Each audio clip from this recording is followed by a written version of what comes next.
I grew up in a quiet town in Montana, the kind of place where you knew all your neighbors and nobody locked their doors. My best friend, Evan, lived 3 houses down, and we spent nearly every afternoon together, usually riding our bikes or playing in the woods behind our neighborhood. Those woods were our entire world. We built forts, made up games, and even had our own secret trails. One winter, when we were around 10, we had just gotten our first big snowfall of the year. School had been canceled, and Evan and I decided to make the most of it by building an igloo deep in the woods. We packed snacks, flashlights, and extra gloves, ready to spend the entire day out there. It was perfect. The trees were heavy with snow, the world was completely silent, except for our laughter and the crunch of our boots. We worked for hours, stacking and shaping the walls, proud of what we had built. As the sun started setting, we knew we had to head back soon, but Evan had an idea. "Let's come back tonight," he said. "Sleep in the igloo, it'll be awesome." I was hesitant. The woods felt different at night, unfamiliar and endless. But Evan was determined. "Come on, we'll bring sleeping bags and we'll have a fire outside. It'll be like a real adventure." Eventually, I agreed. We went home, ate dinner, and told our parents we were just going to camp out in the backyard. That was the first lie. We waited until the lights in our houses went out, then quietly met up at the edge of the woods, flashlights in hand. The walk to the igloo was eerie. The trail we knew so well in the daytime felt strange in the dark, the trees looming over us, their branches creaking in the wind. The snow seemed deeper, swallowing our footsteps, muffling everything around us. But when we finally reached the igloo, all my fear disappeared. It was exactly as we left it, sturdy and well-built. We crawled inside, set up our sleeping bags, and started whispering excitedly about how cool this was. Then we heard the first noise. It was faint, but distinct, a slow, deliberate crunching of snow. Footsteps. We both froze, holding our breath. "Probably a deer," Evan whispered. I wanted to believe that, but the steps were too slow, too purposeful. They stopped just outside the igloo. We didn't move. The silence stretched on for what felt like forever. Then, suddenly, something scraped along the outside of the igloo. A long, dragging sound, like nails or a stick being pulled across the packed snow. I felt my stomach drop. Evan's eyes were wide, reflecting the dim light of our flashlights. Neither of us moved. Then the worst sound yet. A voice. Low, almost a whisper. "I see you." It came from directly outside the igloo. My blood turned to ice. Evan clamped a hand over his mouth. We stayed completely still, hoping, praying that whoever it was would just go away. Then, something pushed against the igloo. The walls shook. Snow crumbled from the ceiling. Without thinking, I grabbed Evan's arm and we bolted out of the entrance. We didn't look back. We didn't breathe. We just ran. The cold air burned my lungs, my boots slipping in the deep snow. I could hear Evan behind me, his footsteps frantic, desperate. But I also heard something else, footsteps, chasing us. We reached the edge of the woods and didn't stop until we were back at my house, slamming the door behind us. My mom came downstairs, furious that we had been outside so late. We didn't tell her what happened. Who would believe us? We just mumbled excuses about getting cold and went to bed. The next morning, we decided to go back, convince ourselves it was just our imaginations. The igloo was destroyed, not collapsed from snow or wind, smashed, stomped in, torn apart, and in the middle of the wreckage, buried slightly in the snow, was something that didn't belong. A single black boot print, much too large to be ours. We never talked about it again, never told our parents, and we never went into those woods at night again. Lost on the mountain skiing had always been my passion. Growing up in Colorado, I spent nearly every winter weekend on the slopes. By the time I was in my early 20s, my friends and I would take trips to different ski resorts, always looking for new challenges. That winter, we decided to hit a lesser-known mountain, one that promised fresh powder and fewer tourists. It was me, Ryan, Jack, and Ben, our usual crew. We had rented a small cabin just a few miles from the base of the mountain, planning for a long weekend of skiing, drinking, and whatever else we could get up to. The first 2 days were exactly what we hoped for. The trails were empty, the conditions perfect, and the lodge had just enough people to make the après-ski lively without being overcrowded. Then, on our last night, something happened that still makes my skin crawl. We had spent most of the day skiing the marked trails, pushing ourselves on double black diamonds. As the sun started setting, we hit the lodge for a few drinks before calling it a night. That's when we met them. 2 women, Lucy and Hannah. They were stunning, confident, and more than anything, they seemed interested in us. We were 4 guys in our early 20s, so of course, we were intrigued. They told us they had been coming to this mountain for years and knew all the best trails. Ones that weren't on the official map. Ryan, always the risk taker, was immediately on board.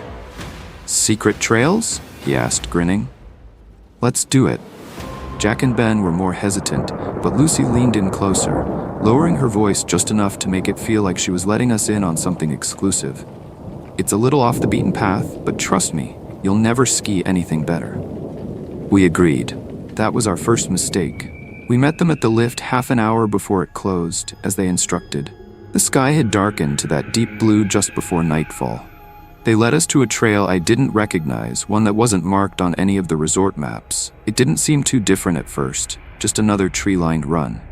Then, halfway down, Lucy stopped and pointed to a narrow path that cut through the trees. "This way," she said. Ben hesitated. "Are you sure? This isn't on the—" "You trust me, don't you?" Hannah interrupted, flashing a smile. We followed. That was our second mistake. The trail quickly became steeper, more uneven. The trees were packed tight, branches scraping our jackets as we carved our way down. I felt my stomach twist with unease. Something was off. Ryan, who had been in front, suddenly shouted, "Where's the lodge? This should be leading us back down." No one answered. Then I looked around and realized something chilling. Lucy and Hannah were gone. Just like that, disappeared. There were no tracks leading away, no sign of where they had gone. We stopped, panic setting in. The sun had fully set, and the dense forest blocked any remaining light. We were alone. Jack pulled out his phone, but there was no signal. Ben fumbled with the map we'd grabbed from the lodge earlier, but nothing matched where we were. Then, from somewhere in the trees, we heard it. A voice. Low, almost a whisper. "Keep going." We spun around, our breath visible in the freezing air. The voice didn't belong to Lucy or Hannah. It was deeper, more distorted, like someone trying to mimic a woman's voice, but failing. Ryan swore under his breath, "We need to get the hell out of here." We turned, pointing our skis downhill, but then came the laughter. Not loud, not joyful, cold, hollow, and coming from everywhere at once. Ben's breathing grew ragged. "Screw this, we're leaving. Now." He pushed off, skiing hard through the trees. The rest of us followed, adrenaline kicking in, just trying to get away from whatever was out there. Branches clawed at us as we weaved between them. The terrain became rougher and the snow deeper, slowing us down. And then the ground dropped out from under us. I tumbled forward, rolling violently down an unseen slope. My skis snapped off, my body twisting painfully until I slammed against something solid. Everything went black. When I came to, I was lying in deep snow, my head pounding. The wind howled through the trees, but there was something else underneath it. Footsteps, crunching in the snow, slow, deliberate. I held my breath, my heart hammering in my chest. I could barely move, but I could see shadows shifting between the trees. Then the voice came again. Almost time. A figure stepped into view, a tall silhouette, its features obscured by the darkness. It stood just at the edge of my vision, unmoving, watching. My throat went dry. Where were the others? I forced myself to move, crawling through the snow until I found Jack, groaning, gripping his arm like it was injured. Ryan and Ben were sprawled out nearby, slowly coming to. "We have to go," I whispered.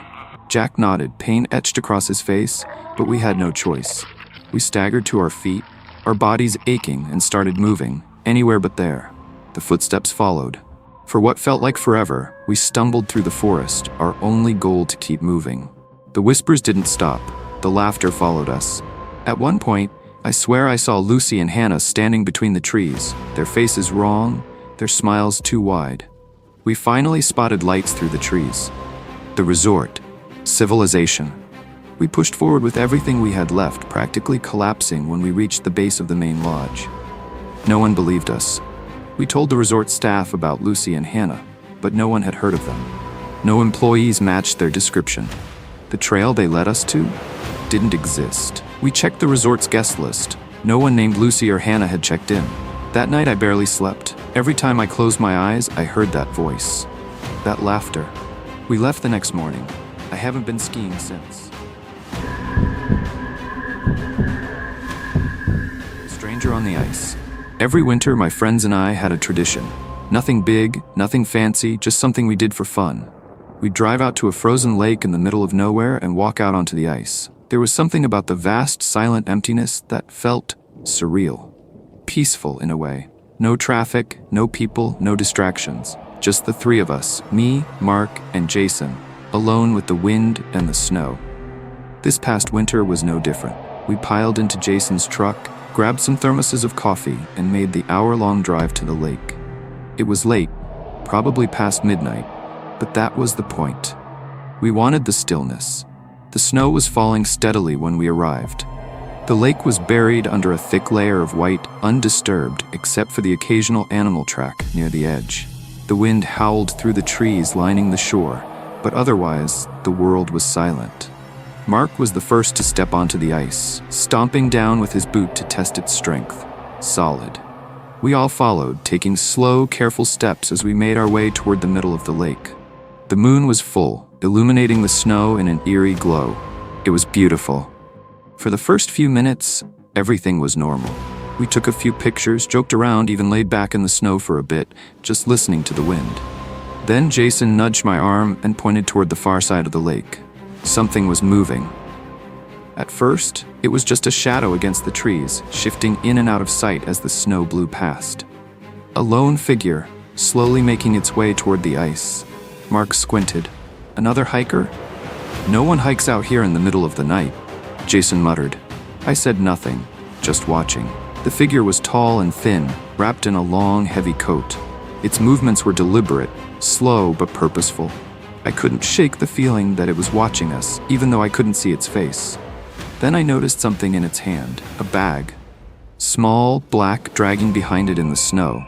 None of us spoke. We just stood there, frozen in place, watching as the figure stepped onto the ice. That was when the unease set in.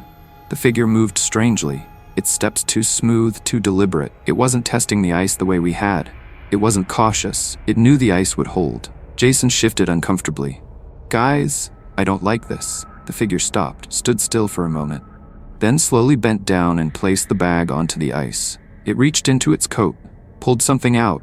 A hammer. I swallowed hard as it knelt down and started striking the ice. Thump. The sound echoed through the night. Thump.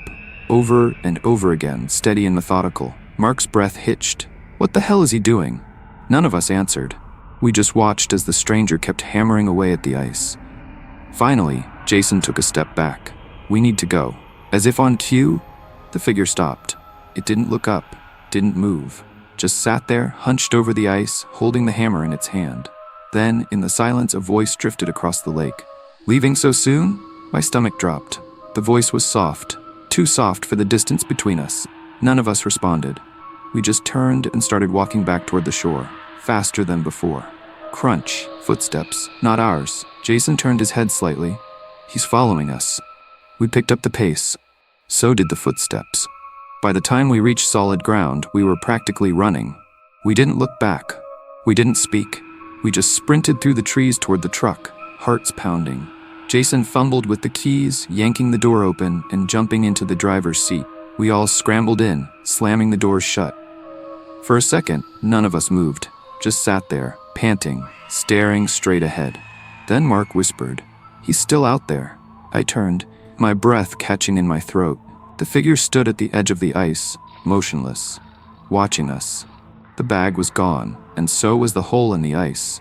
The wind howled through the trees, sending snow swirling around the figure's feet.